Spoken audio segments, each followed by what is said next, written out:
Good morning, afternoon, and evening, everyone. Welcome to the Double Gameweek 22 pod of the FPL Wire. I'm your host, Zoph. My co-host, Late Riser, and I are joined, as always, by our friend, Big Man Bakar. Long time, boys. Long time, Zoph. Where have you been? What have you been up to? From the images that have been coming to my attention, I think you've been partying the hell out of your life. What's going on? Oh, my brother just got married, so the last 4 days have been a whirlwind. We had 200 plus guests fly in from all over the world, and as they say in Spinal Tap, I took it up to 11 over the last few days. Just barely got my voice back today morning. Yeah, man, it's like you and Bakar have fully switched roles when it comes to Instagram activity. I mean, the man has 2 posts before the last week on his Instagram profile, and he's 10x'd his Instagram posts in the last week. It's been great to see. I'm absolutely loved watching you on Instagram. It's been the highlight of my break, and I wish there were a few more dance moves. But in case you guys aren't already following Utkarsh on Instagram, I think it's worth a follow right now. Utkarsh666, I think, is his Instagram profile. Yeah. So mainly the whole thing, right, with the whole fitness journey I've been on the last 6-8 months, this was always a target date for me. Yeah, I need a target to work towards my brother's wedding. And so the reason I put up all those pictures, like, after you really hit a milestone, it's very easy for you to drop off, for you to slack off. But I wanted to keep those pictures there so I can remind myself, like, this is the best version of myself I can be. So if you do fall off the wagon, you have that always as a reference point that, no, so I need to stay this way. That was the main purpose of those pictures. There you go. Love it. Love that thought. While we're at it, are we using one of those photos as like the main photo of this podcast? Because that's what usually tends to happen when one of us puts pictures on Instagram. I have the power. The power dynamic over here. Unfortunately. I'm the dictator. I'm the Pervez, the Bhutto, the General Zia, all of them in one. One second. I'm just going to fix your windows, guys. Your windows are interchanged. I'm just going to fix it. Give me 1 second. What have you been up to, Bakar, in the break? How have you been spending your time? Just relaxing. Just got back into FPL mode this past week, and I'm actually fully refreshed and looking forward to talking FPL with you guys, because the past couple of weeks have just been, let's say, FPL wise have been irrelevant. There haven't been, huge swings, but now that we have a clear pathway in front of us with the blank game weeks 25 and 28, big variances and chip strategy is going to come into play. And this is like the most fun part of the season. Yeah, I know. I'm ready for it. And last 2 weeks I've been feeling oddly very relaxing. It's just the last 2 days which have made us awake and respond to the kind of news, etc., that's been emerging. We have a clear schedule in front of us. We know what to expect in 25. We probably know what to expect in 28 as well. So yeah, looking forward to it. Yeah, I was thinking earlier we might have a short part with the short turnaround, but there's a lot to unpack. So we will try to cover everything. Let whatever the length is what it is. Yeah, let it be. It's been a while, man, and I'm just enjoying chatting with you boys. Cool. Let's get into it then. While you guys are getting into the sponsor plugs, make sure you're hitting like and subscribe. And if you're on Twitter, spread the word. We'd like a few more to join us today. Yep, I'm just looking. I got an OBS update, so I can't really find the sponsor plugs. I'm going to do it a little bit later. Let's just jump into the discussion for now. Let's start with Man United. Right, where do you want to go first? Do you want to tackle the triple captaincy discussion first, or do you want to talk about Bruno first? Let's talk triple captaincy first, I think, because that's the first decision to make. I think the main decision is this week we go with a United attacker, or next week we go with Haaland, right? Yes. And I think, for those that are looking at Bruno Fernandes as a triple captaincy or a captaincy option over Rashford, it's a gamble. Like, there is no legit real reason to go for Bruno Fernandes over Marcus Rashford, unless you're, chasing by a distance and you're wanting to get lucky. But if Bruno Fernandes does outperform Marcus Rashford in the double game week, you have gotten lucky. The sensible, right thing, based on underlying data, based on what you've been seeing when you're watching United, is that everything that we are creating is funneled towards Rashford, who's the goal scorer in the team. And Bruno Fernandes is largely the creator. He does have a tendency to get into goal scoring runs. He's got the smell of the goal where he makes those late runs into the box as well. With Eriksen's injuries as well, what has happened is, we have a very small sample size of the game yesterday, but Bruno was taking on a little bit of a creative role.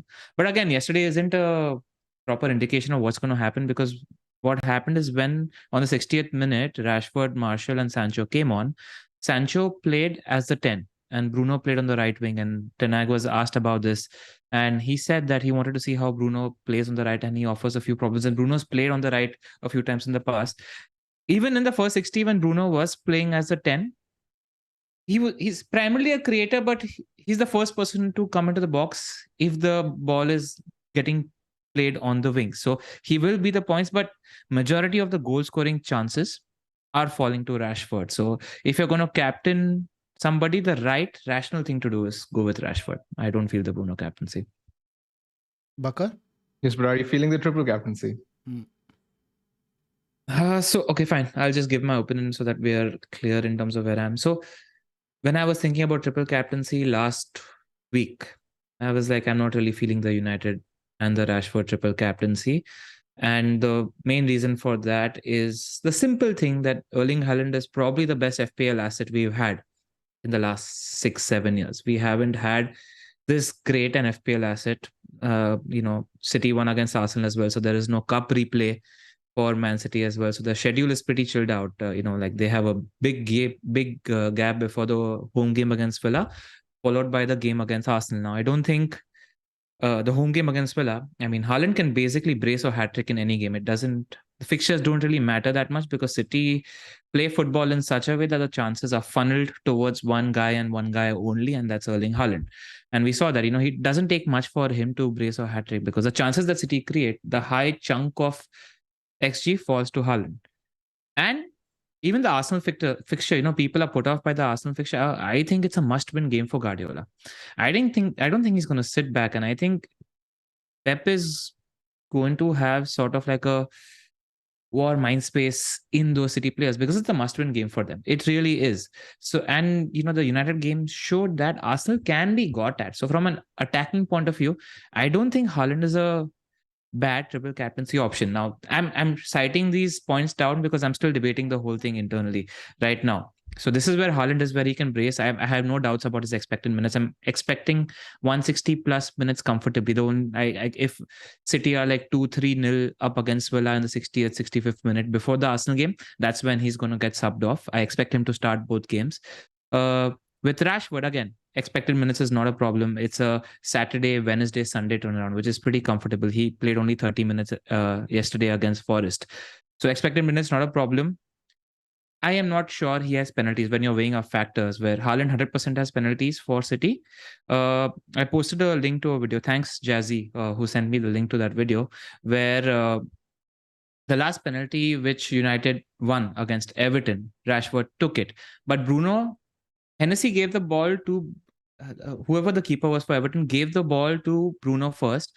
Rashford came up to him, had a conversation, and then Rashford took the penalty. And also the context to that situation is that Rashford was chasing the home goal scoring record, and that was the first goal. So that also is into play. Now, if I were to put a percentage to it, I still think Bruno is first choice penalty taker. I think 65% chance Fernandes takes the penalties and about 35-40% chance Rashford takes it because confidence and on a decent goal scoring run. And I mean, Ten Hag hasn't really specified who the penalty taker is, but I'm not confident Rashford is the penalty taker, where Haaland is the penalty taker.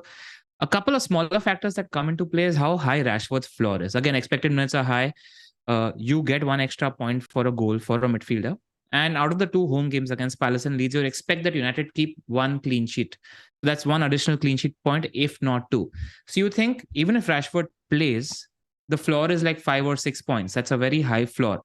And one goal or one brace in either of two games, and that's 16 points Rashford. So the floor and the ceiling for Rashford is very high. And where I've come around to in terms of thinking, you don't need to overcomplicate it. If you've not played your triple captaincy, it's really close between Rashford 22 and Haaland 23, but I wouldn't delay it beyond 23 in terms of playing the triple captaincy chip. These are just the pros and cons. I still haven't made my mind up. And where I was maybe 70% Haaland last week, I'm 50-50 at the moment, and it's going to be a last minute call. What do you think, Bakar? Where are you at? I'm very set on triple captaining Rashford, simply because, as you mentioned, the floor is very, very high, and there's something about captaining midfielders where they just have a higher ceiling because of the additional points they get per goal and clean sheet. And the main thing I like about Rashford is that both these games are at home, and his numbers at home are much better as compared to away. In fact, at home, his XG per 90 is the second among midfielders this season. And when you look at his numbers post Ronaldo, he has an XG per 90 of nearly 0.93, which is great. So I just don't see any reason to look past him this week because, I mean, yes. I mean, the reason is Haaland. His numbers compared to Rashford, and Haaland blows Rashford out of the water when it comes to just underlying number. I don't expect Arsenal to give away too many chances to City, and I just think even if he does well, I think there's a goal in him against Arsenal at best. I just don't think the ceiling is there in that fixture. And even Villa have improved under Emery. They're actually 5th for expected goals conceded. And even though I think he scores in that fixture, I expect him to get subbed early. And I like having players on the field later on in like the 70th, 80th minute, because that's when the hauls really come. That's when the braces or the hat tricks happen. So just looking at this in isolation, I think I'm going to go with Rashford because his ceiling appears to be higher. And not just that, I mean, you also have to weigh in the defenses, because Palace and Leeds are actually 18th and 19th for XG conceded since the restart. And they've actually conceded much more XG than they usually do. So there are two defenses which have appeared to be shaky of late. And just given the feel-good factor around Man United at the moment, Rashford's form, I just think there's too much going for him to ignore him this week. I just think ignoring him this week is sort of akin to overthinking. While too much isn't happening for Haaland, who scored literally a 60-minute hat-trick in the previous game he played in the Premier League. Yes, but that's gone. I mean, that's gone. That was a home fixture against Wolves. I think Villa are better, and Arsenal away is a completely different test altogether. I mean, I just, the reason I'm having this conversation with you while being undecided is, while the reasons you state for having the TC on Rashford are good enough, I think you're very lightly and easily ruling off the Haaland triple captaincy and what his potential is. And it sort of feels like fitting a narrative sort of situation here. What do you think about the whole situations of? In general, I prefer to captain a midfielder for the reasons you guys mentioned, the clean sheet, the points for the goals and all that stuff. And I'll just reel off some numbers over here for Rashford. The underlying numbers are almost as good as Haaland's. Over the last 4 game weeks amongst midfielders, he's top for goals scored, 4, shots 14, shots on target 8, and 6 big chances. Now, Leeds have conceded 19 goals in away matches this season, just 1 clean sheet in away matches, and no team has allowed opponents more big chances in away matches than Leeds. Now, Palace also have conceded 6 goals over the last 4 game weeks, and only Spurs and Fulham have allowed opponents more shots. So in terms of matchups, it feels like sort of the perfect storm. You have the player with the perfect underlying numbers and the 2 defenses with terrible underlying numbers. So, but something that Jay Eggersdorf said in one of his earlier videos is, when you pick a captain, you look for a reason not to captain. So similarly, we look for a reason not to triple captain, when there is none. Is there a reason to not triple captain Haaland in 23? There's not either. That's my point I was making. And there wasn't a reason in the previous double game week also, where I think Haaland owners got quite unlucky. So again, what not happens Correct. now come down to variance, and what happens in the Arsenal game, I think very largely comes down to game state. If an early Correct. goal happens in that game, that's a 4-4, 5-3, anything could happen, but it could also be a 1-0 either way. It could also be a tight, cagey game like we saw somewhat in the FA Cup. But at home, at Back United, Rashford has averaged 8.2 points at home matches this season. So to get anything below 10 to 12 would be quite unlucky, I would say. Yeah, United are creating a lot of chances. They're second for big chances in XG post restart. They're playing really, really well. Yeah, there is good interplay. In every single game, they're scoring like 3 goals. They're creating plenty of chances. So, I mean, I would consider myself very, very unlucky if Rashford got less than 10 points in these 2 fixtures. I mean, there is a haul in one of these 2 fixtures for sure. Yeah, I mean, see, if we want to, say things and write things, there is really no reason, like Zoph said, to not captain Rashford, except we have Erling Haaland in this game. And if fixtures and circumstances were sort of similar, and that Arsenal game was a slightly more middling game, I just want to state that Haaland as an FPL option blows Rashford out of the water. Like, there isn't a comparison there. You're talking about the best FPL asset in the game compared to a good FPL asset who's offering good value, who's on a good run of form. Like, that's just something I wanted to cite when you're making your decision. It is that close, but it's difficult to write off for Haaland is where I am. Absolutely. It's a very much a 50-50 call. And like you said, Rashford is the form play. I know Haaland is also on form, but Rashford is on something that's on another level altogether for him especially. So, and I think it's a good time to capitalize on that. How can you say that? Haaland literally hat-trick last week. I know, but my point is that is how Haaland's, is how is Rashford on a different level of form when to Haaland what he is capable of? 60 minutes. Because that is Haaland's floor. That is what pretty much Haaland you can expect him to do. But I think Rashford is playing far and beyond what Rashford can do. Rashford's gone up to 11. Haaland is still at 8 to 9. That's where I am. Yeah, but your comparison isn't what Rashford was doing to what Rashford is doing. Your comparison is what Rashford is doing to what Haaland is doing. That's the decision we have here. By the way, who are you and what have you done with Late Riser? I'm just like, I just think people are very easily I know. writing off the fact that Haaland is leagues above as an asset. I could just triple captain Rashford this game, but people are writing off Haaland too easily. And I just want to say I don't think it's a case of writing off Haaland. I think it's more about the fixtures this week, and it's just the higher ceiling of captaining a midfielder. Personally, that's fair. Do expect Haaland to do well in Game Week 23 as well. And to be very honest with you, I don't think triple captaincy we have discussed. It's essentially one player that you're getting extra. I don't think there'll be a huge variance in points anyway. So while you're getting the opportunity, you tend to go for the one with the higher ceiling and one with the higher fixtures. That's it. No one is writing. I just don't think Rashford has a higher ceiling than Haaland. Like I don't see that. Given the fixtures, I think he does. Yeah.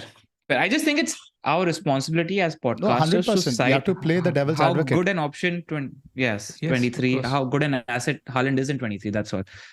Cool. But I think all three of us are clear that use it in 22 or 23, given what we probably have in the future. 100%. So Pranil is 50-50 off. Are you leaning towards doing it? 60-40 on Rashford, very much so. Okay. I think you're closer to 80-90, Bakar. Yeah, possibly even more. Yeah. Just also worth mentioning that Martial played 30 minutes yesterday, which sort of augments Rashford's skill in my perception, because Rashford generally just plays better with Martial in the team. Martial makes Rashford a better FPL asset, so that's something that's in his favor. That's something that's made me also switch from 70-30 Haaland to 50-50. Probably end up captaining Rashford also. Talk to me about Eriksen. How is the lack of Eriksen going to affect things? I mean, there are a couple of things that are quite important. Yesterday, Bruno and Shaw shared corners. So from a set piece point of view, both Bruno and Shaw get a higher percentage of set pieces. It's going to be shared amongst them. Eriksen used to hog the set pieces at United. So that slightly puts up their stake when it comes to assets. And while we're at this, Pranil, sorry to cut you off. Bruno getting a higher share of the set piece is actually good for him. Palace have the highest XG conceded from set plays this season. And not just this season, even when you look at their numbers post restart, they're still top for XG conceded from set plays. So this has been a recurring problem. They haven't fixed it. So Bruno on set pieces can do really well against Palace. So this is actually a very significant point that actually increases his stock. Correct. And outside of that, I was wondering whether Bruno is going to shoulder more creative responsibility. But Bruno's been top 3 chance creator in the league, irrespective of whether Eriksen plays or not. So, and in fact, games against Palace and Leeds where we should dominate possession, he's going to create a lot of chances. And when the cutback comes in, he's going to place himself inside the box as well. So I don't think it's a very significant impact given the fixtures that we have. Fred and Casemiro have done well. Casemiro is not just a DM. Man can play. Man knows how to pass the ball. And man knows how to beat defenses. Sancho adds a little bit of creativity to our team too. But if I were to say, Bruno is more likely to get assists compared to goals. It's just where I am at the moment. I agree. It's not the Solskjaer role. We discussed this many times. But he is getting into the box, making those late runs. Yeah, which is something he's always been doing. It's just a matter of happenstance whether... 1 second. I think we just lost a bit of the connection on YouTube. Score a goal. Okay. We just lost a bit of a drop on YouTube. Now? It's just reconnecting. Give it a few seconds. I think it's fine now. Yes, it is. Could you just repeat what you said? Nothing. Just one big pet peeve I have is how people say that Bruno is ace in double game weeks. I mean, has somebody told Bruno Fernandes this is an FPL double game week where you're going to be captain, so do well and score goals? I mean, that's just not a reason where Bruno, because of the fact that Bruno's done historically well in double game weeks, he's going to continue doing well in double game weeks. There's absolutely no connection there. It's happenstance. I just wanted to cite that because it blows my mind how people say Bruno does well in double game weeks. I mean, who's telling Bruno it's a double game week? It doesn't matter. Yep. The good thing in minutes though, he's guaranteed for 180 minutes. So that does help the chances. Yeah. I mean, a lot of people are, discussing whether they should sell KDB and then get him back, do the hokey cokey, etc. as well. It obviously depends on how well set up your team is, whether you have the right 5 or 6 Arsenal City players in place for double game week 23, etc. as well. But one thing worth considering, and that comes down to the fixture schedule. First things first, Zoph mentioned the advantage with Bruno is he's a minutes monster. You're going to expect 170 out of 180 minimum. And if you're looking for somebody to hold for a midterm, because the fixtures after Palace and Leeds at home is Leeds away, Leicester at home. Then they have a confirmed blank in 25. Then they have Liverpool away, Southampton at home, and Brighton away. So these are good fixtures for attackers. So depending on which assets you want to keep in your team and which assets you don't want to keep in your team, Bruno Fernandes is a good midterm hold. But 25 is a blank for United. And if you're carrying 3 United, you need to decide which 3 you're getting rid of. And our tendency is to probably sell the more expensive person so that we get slightly higher value assets. So that's something you need to figure out. I don't mind it if your team is in good place, even if for one game week. FPL is about putting yourself in the position to get lucky. 2 prime home fixtures, 180 minutes. Not much wrong. What do you think? But is he worth the transfer in? Because most of us are looking to transfer him out right away. Because so I'm not really as much concerned with the next few fixtures. Is he worth 2 transfers, which we effectively look at as -8? Is he worth that? Depends. If your team is in good position, you don't require transfers elsewhere, which essentially means if you have the right City and Arsenal players in place, he's worth it. Like you can bring in a very team dependent. For example, if you can get to, let's say, the optimal 3 from City, Arsenal, and get in Bruno this week, and even if you have to then sell him later, it's perfectly fine if you can set your team up without hits for game week 22 and 23. Now that's very team dependent. What is the optimum Man City 3? It has to be Haaland and 2 of De Bruyne, Ake, Mahrez. Any 2 is fine. So you guys still think City defense is worth it in that sense? Because obviously you don't expect a clean sheet away to Arsenal, but I was just thinking in terms of Cancelo leaving and not signing a left back, who's the most likely to benefit? It has to be Ake, right? Ake was first choice, even has been first choice since the World Cup, and Pep has been talking him up, and he has actually named him as their best defender in recent times. So I mean, he's as close as you'd get when it comes to security of starts for City defender. I mean, I expect him to play, let's say, 5 out of every 6 games. Obviously, being a City defender, he will fall victim to the Pep rotation, but he's very close to being nailed. And at 5 million, I think that's very good value. Rico Lewis is decent as well, but I think he's slightly more riskier because he could fall prey to the early substitutions, which has happened in the past. So I think Ake would be the City defender of choice. Also, the fixtures after are good clean sheet fixtures. You've got Villa at home and Arsenal away in the double. After that, you've got Forest away, Bournemouth away, Newcastle home, Palace away, West Ham home. Like, they are good clean sheet fixtures. So, I don't mind going on Ake if you're looking for a Cancelo replacement and thinking of going there. But these are good fixtures for Triple City attack as well. That's what the point I was going to make. Because the thing is, we have the 3 good defenders. Most of us have the Arsenal guy. You have Shaw and you have Trippier. So I would still say the optimal 3, I would put Mahrez a peg above Ake. I would say that probably, like, if you decide tiers, Mahrez would be 3rd and probably Ake would be 4th in my preference. Correct. The counter argument here is that there are a lot of other midfielders like the Arsenal guys or Bruno or Rashford who are doing really well as well. So, I mean, it works both ways. Exactly. Right? That was going to be my next question. If you really the midfield think about slots are so precious. We can't really find spaces in midfield. Sorry, Ella, go ahead. Yeah, exactly. And even if you look at it objectively, De Bruyne has not been justifying his price tag. But the current state of FPL is that we don't need players to justify their price tags because there's no premium defender in the game that we're after. Yeah. Everybody's got tons of money and they're earning interest on all the money they have lying in the bank at the moment. So that's just the state of the game where... Pranil, even if irrespective of price tag, Mahrez's XGI per 90 of 0.8 is actually better than De Bruyne's XGI per 90 0.7 since the restart. So Mahrez has been outstatting him as well. So this is something I have an eye on because I subconsciously I feel as if there is a chance that De Bruyne can get benched this week against the back 5 of Spurs. That's what Guardiola did last time. And I was actually speaking to Luke and he said it's 50-50 whether De Bruyne was going to start or not because Alvarez was very good in the cup game as well and played well against Spurs too. So, I mean, it's worth keeping an eye on this week. Yeah, that said, he's good for the games in the double, which is Villa and Arsenal, right? So that's also worth mentioning. Yeah, but I think the order that Zoph mentioned in terms of Haaland, De Bruyne, Mahrez, Ake sort of sticks. It's what I'd agree with. Let's talk about funding, Bruno. Uh, Do you guys like doing the hokey cokey, or do you think we could sell Kane? And how much do we read into this whole Conte thing what's recently happened? We all hope he gets well. But do we expect some drop off? Because Conte is such an engine, he's such a motivator behind the scenes on the touchline. Do we expect there to be a drop off from Spurs at all? There could even be an uptick. Could, because the guys will be like, fuck it, let's lose. Because the thing is, off Kane's numbers actually post the restart haven't really been great anyway. I mean, Casemiro has a better XGI.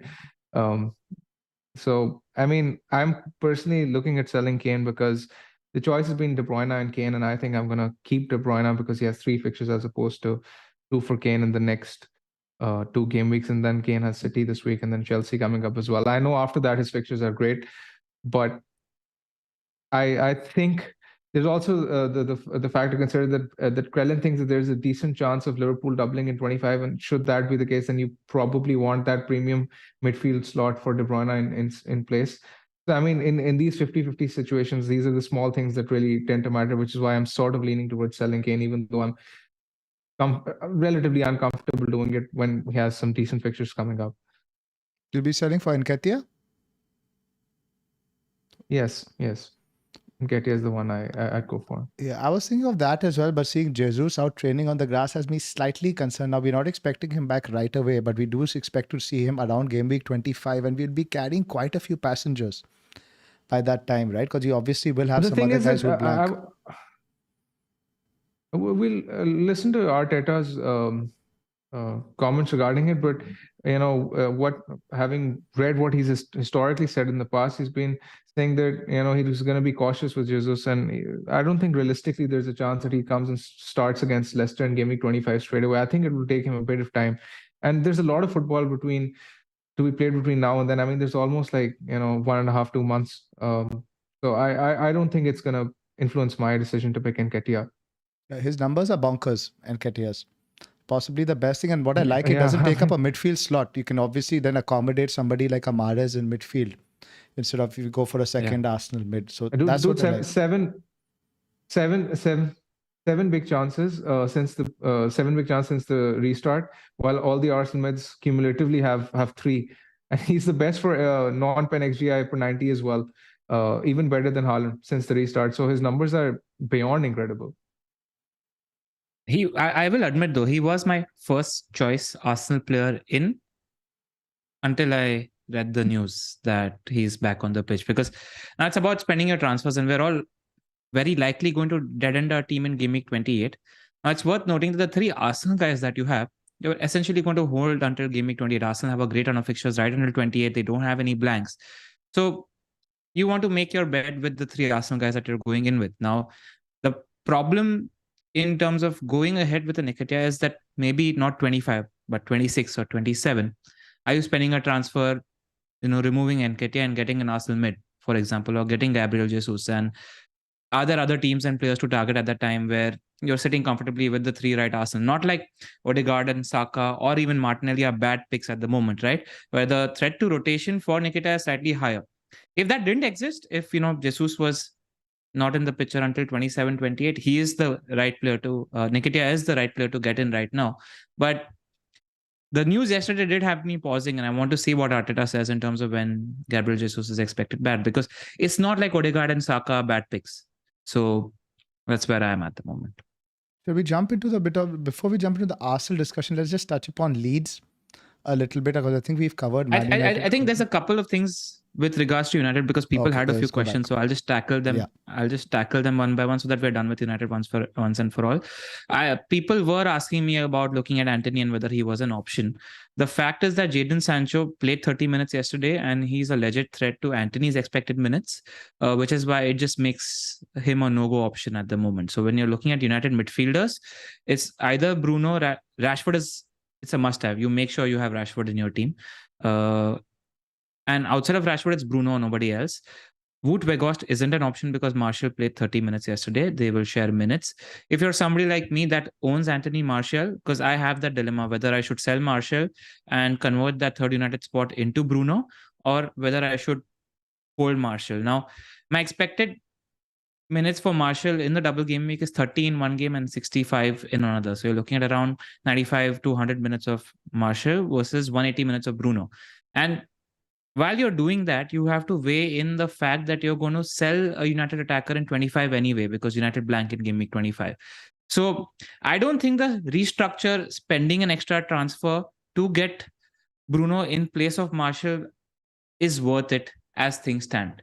I think I'm more likely to hold Martial. If you're somebody who's looking to hold Bruno until 28, fair enough. But I think I'll probably sell that United attacking spot in Game Week 25 to get somebody else in play. Looking at your team, by the way, Chelsea, Zoph.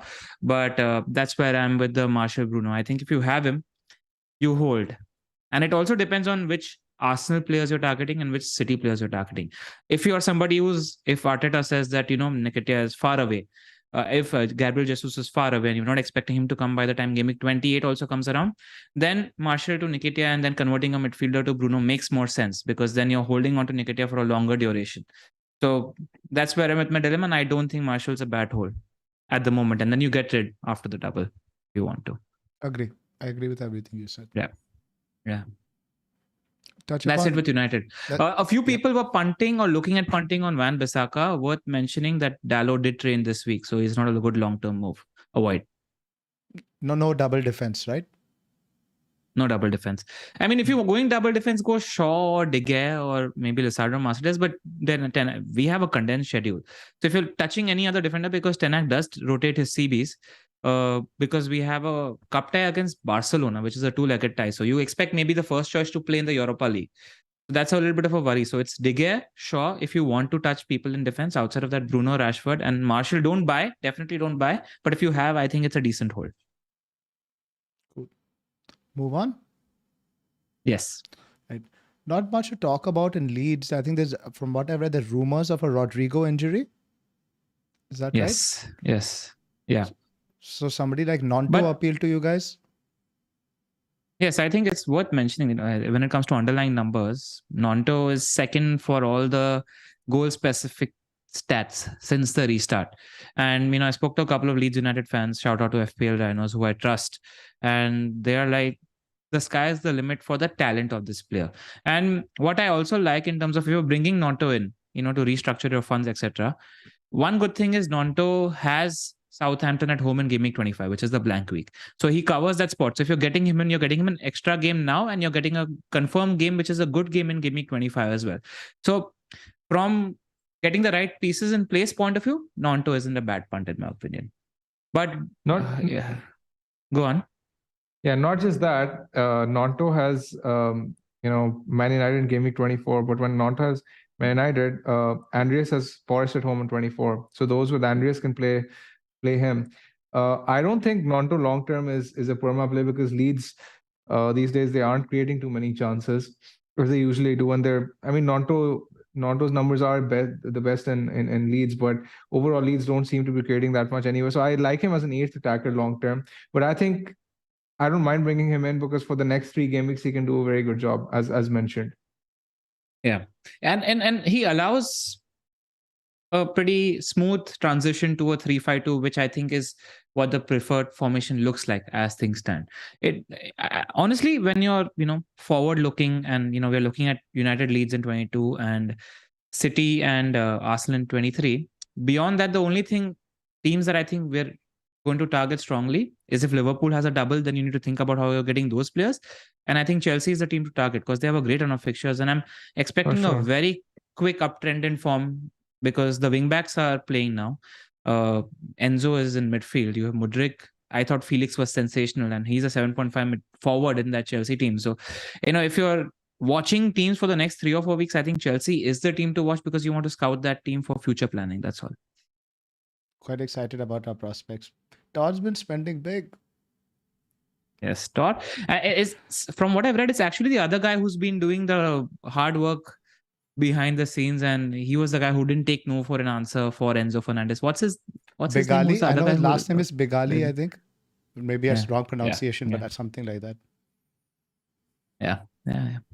Every time I see Chelsea news pop up on my Twitter feed, I just remember DiCaprio from Wolves of Wall Street with like lots of money just throwing around. That's the scene that comes to my head.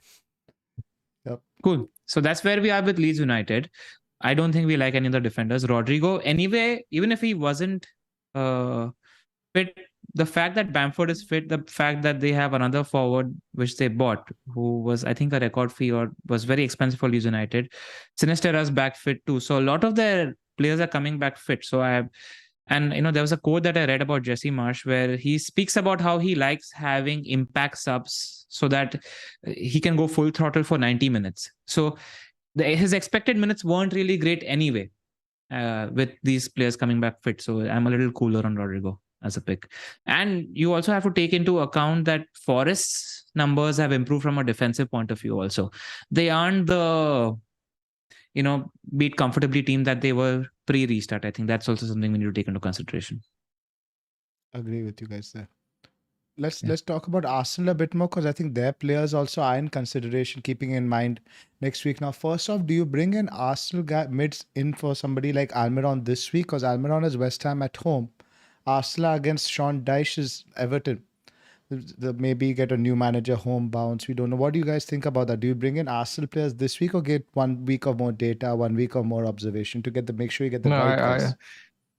I think we've seen enough from them to bring them in this week. I don't see a reason to wait. And Almiron's numbers have dropped big time post restart. He's had just one big chance in like 7 games, including the cup fixtures, and he's just not posting those XG numbers that he was earlier. I think it's a straightforward transfer to an Arsenal mid, because I don't see there's any point waiting when Arsenal have a double coming up. They have a good fixture this week, so might as well gamble and go for it. And it sets you up for game week 25 as well when Almiron is planking. Yeah, I'm with Bakar on this. Arsenal is simply the best attack in the league. Almiron versus Arsenal midfielders isn't a comparison at the moment. And Arsenal were capable of or good for 2 or 3 goals versus United. What is Everton? I mean, just absolutely go for your Arsenal midfielders right now. I completely agree with you guys over there. We have some numbers up here from Fantasypaedia about Martinelli, and let's talk about him a little bit. How do you think Trossard affects his role and his minutes going forward? I think it's slightly exaggerated. A lot of people were wondering whether they should shift Martinelli to Saka and Odegaard, and I don't think you should do it both. Firstly, people are assuming that Trossard is a expected minutes threat to just Martinelli. Trossard can play the Odegaard role, Trossard can play on the right, Trossard can play on the left, Trossard can play forward as well. A lot of things can happen. We don't know what Arteta is thinking at the moment. It's not just Martinelli whose position or minutes are affected. And something Bakar mentioned on his pod, which I thought was a really good point, is Martinelli is aware that Trossard is breathing down his neck. A couple of points he mentioned which really resonated with me. I think this will lead to the Shaw effect for Martinelli. And not like he's been doing poorly. His expected numbers are better than Odegaard and Saka when it comes to underlying numbers for goals at the moment. It's just that he's underperformed his expected numbers. So those numbers it's just happenstance that he hasn't converted those chances. Yes, playing with Zinchenko pushes him wide more often than not, but he's still a very good attacking asset. And I don't think I'd make the switch from Martinelli to Odegaard or Saka. If you're Martinelli, I don't think his starting position is a threat, because Arsenal are fighting for the league, and I don't think Arteta is going to change a thing that's working. Why fix something that isn't broken? So yeah, I'm not too worried. If I was I wouldn't be too worried if I was a Martinelli owner. I agree with that. Go ahead, Bakar. Yeah, completely. Yeah, same thoughts. Completely agree. What about Ben White? What do you guys think about his minutes? Do you think there's some risk there? I think what my thoughts on that are, I think he's more likely to get benched versus City. We played a little bit more defensive-minded Tomiyasu, and that the clean sheet prospects are possibly better in the first fixture against Brentford. So I'm not too concerned with something. Now, the thing is, now we're looking at White as a third defender. I do think he's worth an upgrade to Gabriel at some point. I think he's fine for now, because he's been part of one of the best performing defenses in the league this season, if not the best. So I don't think he's suddenly gonna be a threat of rotation after just one poor game. I do think he's first choice, and you're right. I mean, he might opt for Tomiyasu against City, but in the easier fixtures, I certainly expect him to play. Yeah, so I agree. And I spoke to a few trustworthy Arsenal fans on our Discord, because they're great, and they're like, max to max, if the fixture schedule is very condensed, then Tomiyasu plays maybe one game out of the next 5 or 6. Why that 45th minute sub happened is because Rashford was having a go at Ben White, who was already on a yellow card. So it was a very game state dictated sub that happened. I wouldn't worry too much in terms of, expected minutes for Ben White either. Where are you guys in terms of your Arsenal mid rankings? Saka, Odegaard, Martinelli. Saka above Odegaard. Yeah. You agree, Bakar? No, I think Odegaard first, probably Martinelli second, and Saka third. Ooh, I think I'm going to differ from both of you. I would put like Odegaard first, Saka second. I think probably because the price, like you said, if price isn't an issue, you could possibly look at Saka, but I think Odegaard offers great value, and Martinelli probably in third. And Nketiah really depends on the structure, because the thing with him being a forward, it allows you that extra midfield slot to get in somebody like a Mahrez or a Mudryk. That's the main upside with Nketiah, I see. Yeah. If Arteta is cold on Nketiah tomorrow, on Jesus tomorrow in terms of his expected return date, Nketiah is like first choice because he's getting the higher percentage of the XG. So and like the next few fixtures outside of the City game are like 4-5 goal fixtures for Arsenal. We're looking at Everton away, Brentford home, Villa, Leicester, Bournemouth, Fulham, Crystal Palace. So there are goals there to take. So it really depends on what Jesus's probable expected date is, because if he's going to take time, then Nketiah is getting the higher percentage of XG in the Arsenal team. Yeah. There was some presented from our Discord the about reason- selling the re- Kane. Sorry, go ahead. I just wanted to mention the reason for rating Saka higher is pushing everything that is underlying numbers aside and just the quality of the player. Like in terms of, if somebody was given the opportunity to take a shot from outside the box 10 out of 10 times, I'd wager that Saka hits the back of the net more times than an Odegaard or a Martinelli. And I rate the trajectory and the class of the player that much, which is why I think. I just think Odegaard's potential with bonus is what helps his ceiling, because he tends to create plenty of chances, and that helps him with the bonus accumulation. One attacking return, he gets 8-9 points very easily. That's the thing with And him. worth mentioning, giving a shout out again to the Arsenal guys on our Discord, they mentioned that these games which are against middling to poor opposition, especially at home, are Odegaard games, where he tends to be in the box a lot because they dominate position even more, and lesser opportunities in transition where somebody like a Saka and Nketiah does slightly better. Odegaard tends to do well in these banker games against middling to lower opposition. Cool. Anything much more to cover in Arsenal? Should we move on and we talk about the blanks and maybe talk about Brighton a little bit? Yes, that's good. Let's do that. I'll bring up Ben Crellin's sticker over here. Now we have confirmed blanks now for 25 for United, Brighton, Newcastle, and Brentford. And there are also a lot of tentative blanks. I think United will, like as we discussed earlier, will likely blank, because both of them and Brighton have very high probability to blank. So what are you guys' general thoughts on Brighton assets? Because Mitoma is just brilliant. I think if you don't have 9 players from United, Arsenal, and City, I'd prioritize transfers there over Mitoma, given getting the extra games in 25, and if not United, getting 2 extra games. And it's not like you're letting go of Mitoma for average assets. You're letting go of Mitoma from assets from teams like Arsenal, City, and United. They're good teams. So Yes. That's the thing. You prioritize them over Mitoma. If Mitoma is facilitating something like a Bruno Fernandes, I'm for it. But outside of that, frustratingly, you have to let go and you have to prioritize the guys who are playing the greater number of games.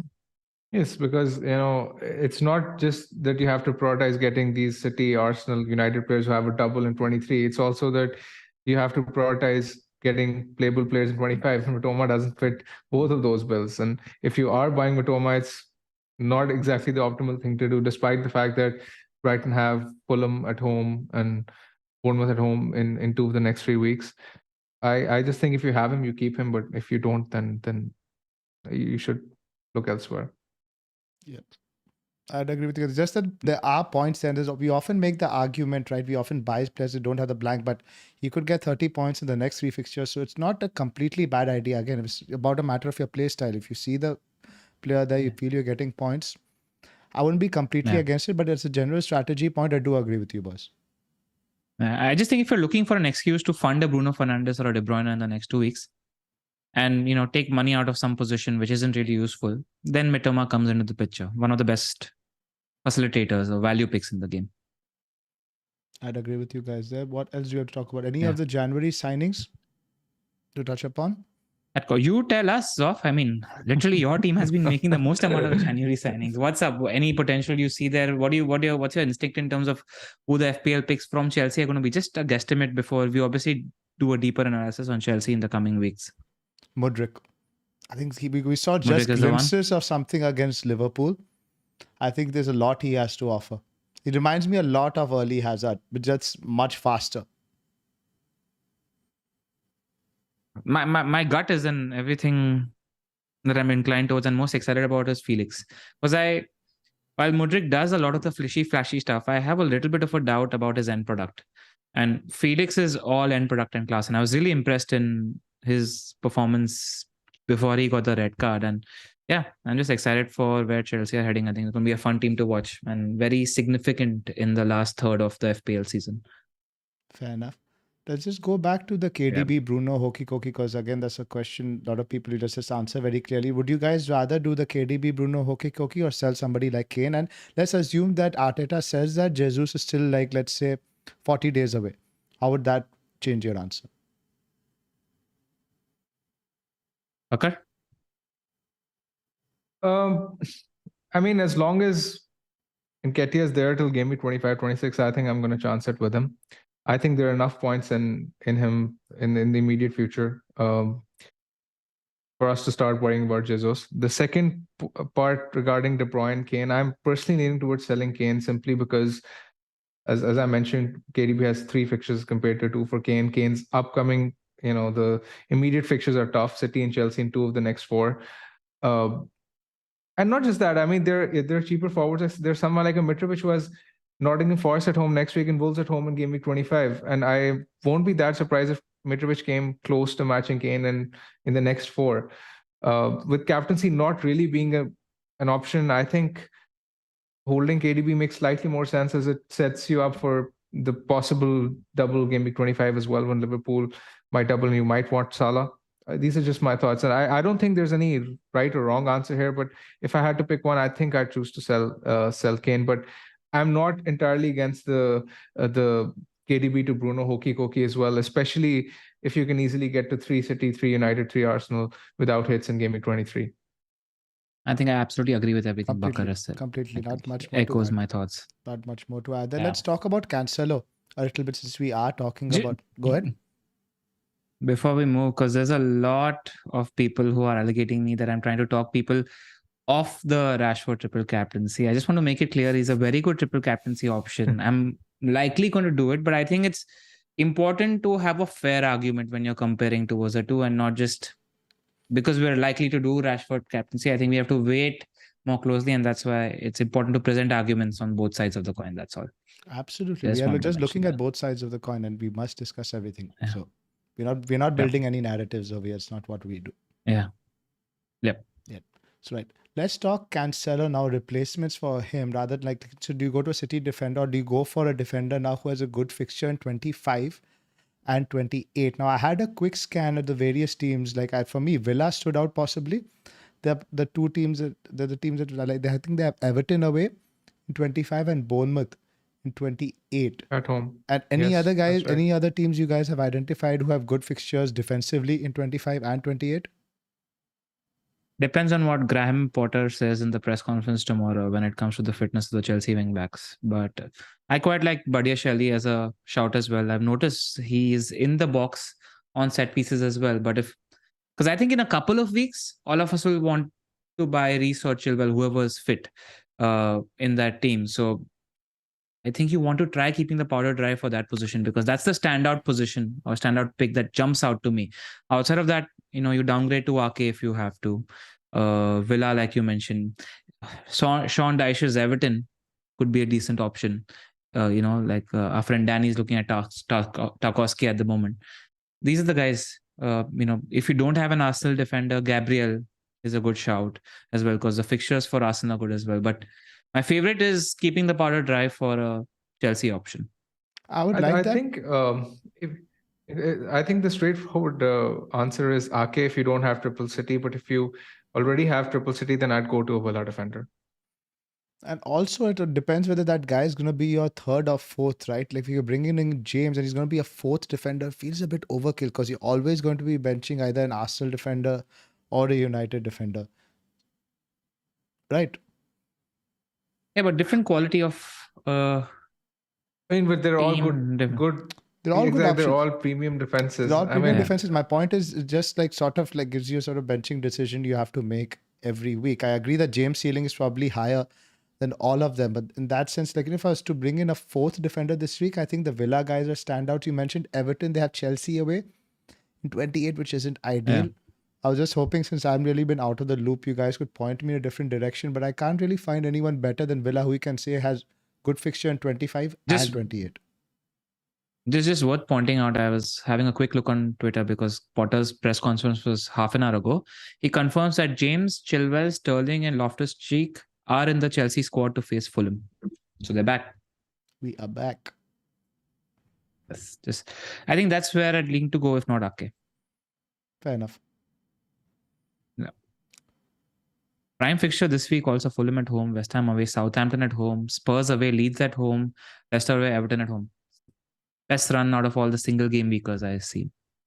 Absolutely. Yeah. Anything more to touch upon? Should we move on to the Fantasypedia matchups? Yes, let's do that. Right. First up, we're looking at Manchester United's opponents. Let's look at Palace first. A lot of weaknesses down the flanks, with obviously they're more weak on the right side. So that should be benefited. Both Leeds and Palace are giving up plenty of chances, center and on the wings. Everton's chances conceded is horrible. There's around 80-85 chances on both flanks. So again, you're good for. But your again, Martinelli and Saka. that's a blank slate now. That's true. That's a very good point. Yeah. You never know. He's probably going to send up Tony Pulis. He's not going to let those fullbacks bomb forward as much. I'm hoping Exactly. Patterson should be back. I think we had a timeline about, not this week, of course, but around 4 weeks ago, they said 6 weeks. So I'm hoping he's back for around 23 and all, and he becomes a much better option with Dyche in charge. Yep. Newcastle, West Ham. Again, you have a lot of vulnerabilities for West Ham down the flank, but I completely agree with you guys on what he said about Almiron. He looked far more threatening early, and I think to a certain extent, Callum Wilson is his kryptonite. Baker mentioned something similar on his pod. It causes Almiron to drift out a lot more than cut inside. He was much more central with Isaac in play.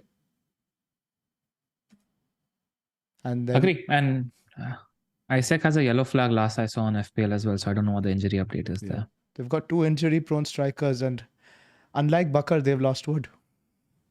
Hey, needed to drop a Wood joke in. Right. Customary Wood joke. Yeah, it's been too long, buddy. We needed to get one out there. Yeah.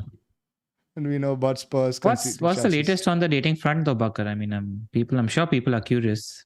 What's been up? I'm sure people are more curious about triple captaincy and who to sell KDB De Bruyne. FPL people don't listen to this podcast for FPL. They want to know what's up with Bakar's dating life. I mean, it's going well. It's going well. And I think Zoph, after the transition and the I miss talking to you guys. Updated profile on Instagram, any late rising happening there? Hopefully.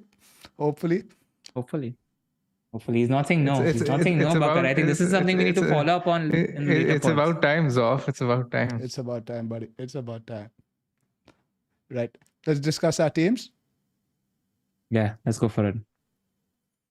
Right. This is my team first up, and I really need your guys' opinions because I've got a few ideas over here. I've got Kepa in goal, Trippier, White, and Shaw in defense, Rashford, Martinelli, Almiron, De Bruyne, Mitrovic, Haaland, and Kane. And my bench, I have Cancelo and Patterson. So it's a bit of a mess, but I do have 2 free transfers. Now, my initial thought was probably like similar to, I guess, probably what Bakar is thinking, something like Nketiah for Kane and then Bruno in for Almiron, and then I could do Cancelo to Ake, which sort of sets me up with like a 3 City, 3 Arsenal is quite clean. The other alternative option, of course, is the hokey cokey. You do somebody like De Bruyne to Fernandes, Then you do Almiron to somebody like an Odegaard. Then the week you reverse it. But then to reverse it, of course, I need to downgrade Cancelo to somebody like an Ake or somebody cheaper for a hit. So it's a slightly messy. And if you have some new injuries that might happen next week, my squad doesn't really have the depth to cope with it. So what do you guys think there? Zoph, I think your transfer should be fairly straightforward. Kane and Almiron out for Nketiah and Fernandes, and you can afford to bench Cancelo this week, right? Exactly. And then Cancelo to Ake the week after. Exactly. So there's no need to make that transfer this week. You can just do that in game week 23. It sets you up well without any hits. Sounds like a bit of a no-brainer. Yep. That's what I'm leaning towards. Just selling Kane obviously doesn't sit well and he could bang, but just have to play the minutes in the fixtures. Yes, it is what it is. You agree, Pranal? Agree. It's what I'd have done. Nice to hear. Cool. On to the next one. This is with Mahrez. This is with you, Pranal, right? With Doherty on the bench. Yeah, that's your team. Yeah, so I've got Kepa, I've got Trippier, White, Shaw, De Bruyne, Mahrez, Rashford, Almiron, Martial, Haaland, and Mitrovic. On my bench, I have Doherty, Andreas, and Bruno. Earlier, I was looking at doing Martial to Nketiah, Mitrovic to Noto, and upgrading either Andreas or Almiron to a Saka. That's what I was leaning towards. But upgrading Almiron or Andreas to Bruno. That's the switch I was talking about. This would be for a -4 because I have 2 free transfers and I've got about 6-7 million in the bank at the moment. But as things stand, I'm leaning towards holding Martial. I don't think the shift is worth it. And I'm looking at a double move of Andreas and Almiron to Saka and Odegaard. Wow, it'll set you with a proper benching dilemma going forward.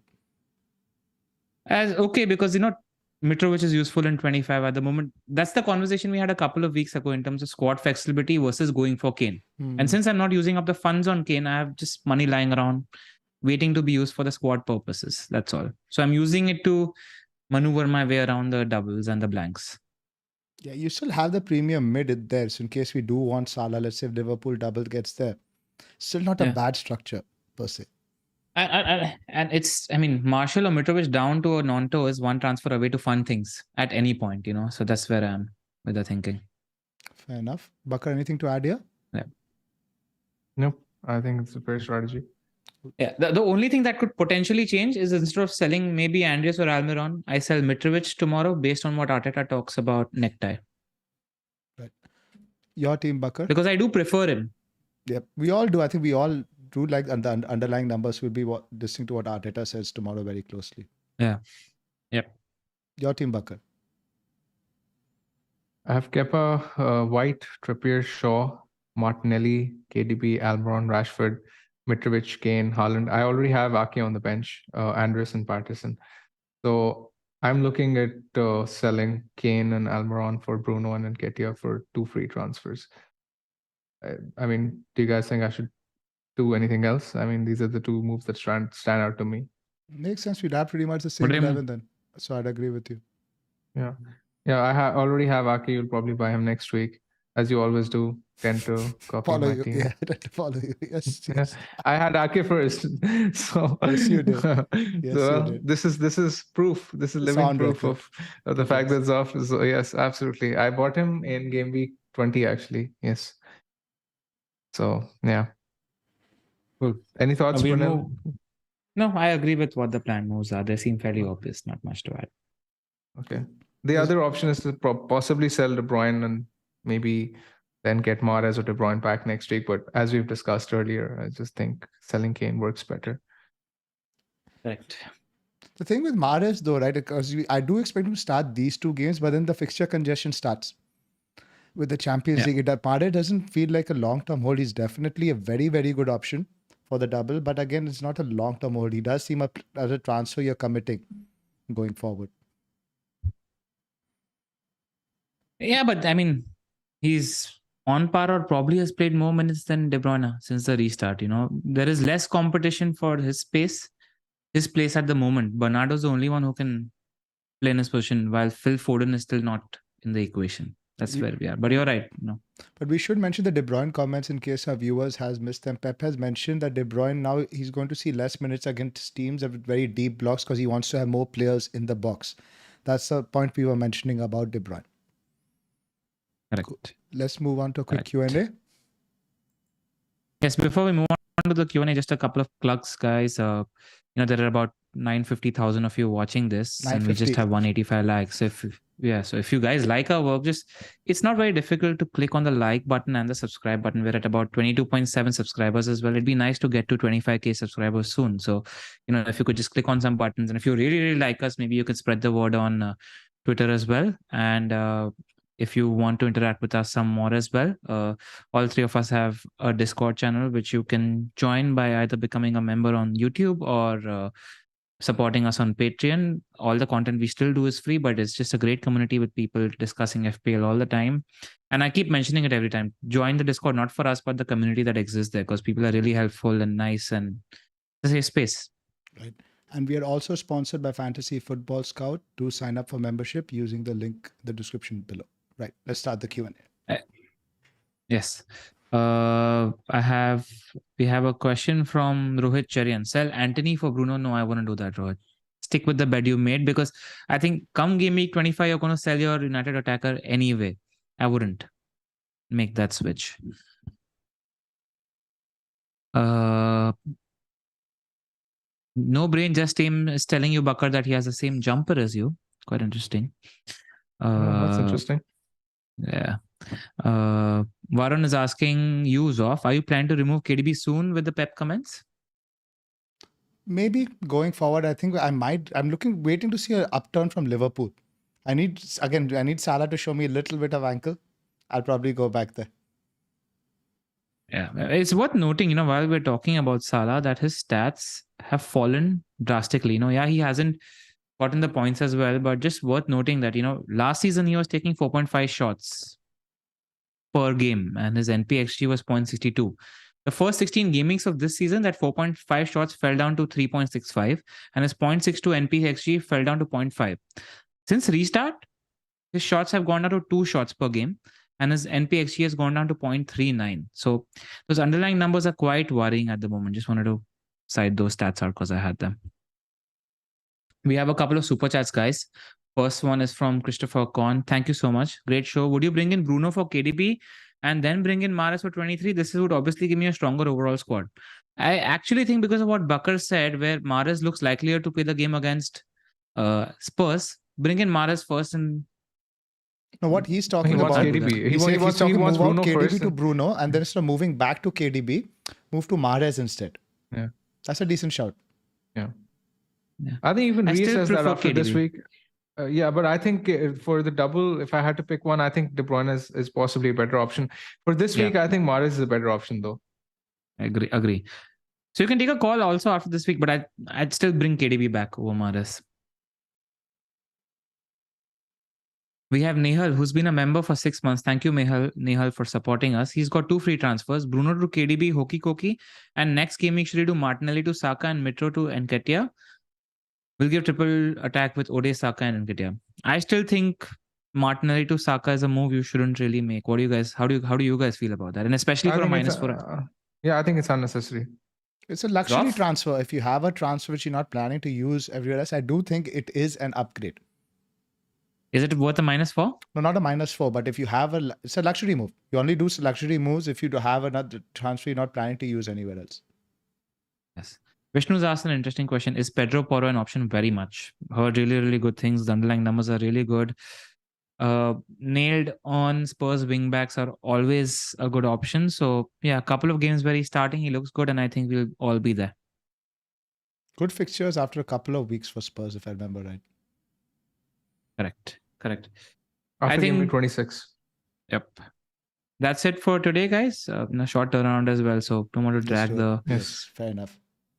We have one more super chat from Malik. He's asked an A-B question. First one is Fernandes, Nketiah, and Mitrovic, or B, Kane, Odegaard, and Martial. First one. I agree. Yeah, first one for me as well. Yeah. Cool. That's it for today, guys. Thank you so much for being with us. We hope we've covered everything you need us to. If not, find us on Twitter, join our Discord, and we'll be with you. Until next time, any last words, boys?